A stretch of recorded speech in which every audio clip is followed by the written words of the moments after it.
Do you have a desire to help others? I believe majority would say yes. Many have heard of the story of Oskar Schindler. He was a businessman who ventured and succeeded in saving over 1,000 Jewish lives in the height of World War II by employing as many Jewish employees as possible and bribing Nazi officials to let them stay. He gave up his complete time, money, and business to help save as many as he could. But even in the end, he felt he could have done more.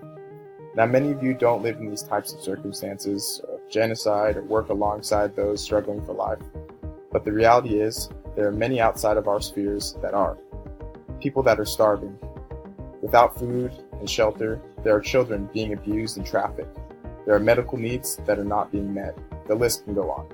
Now, you may ask, how does someone like me best use their time, money, and resources to best benefit others?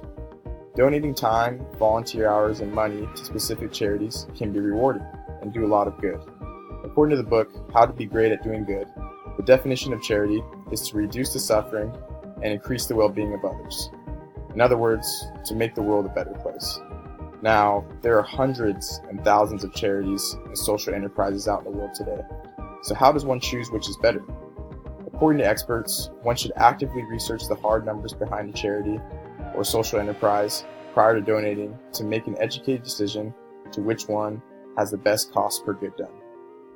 We must not applaud ourselves for blind donations or doing the bare minimum, but find satisfaction in helping others by working smarter in our efforts.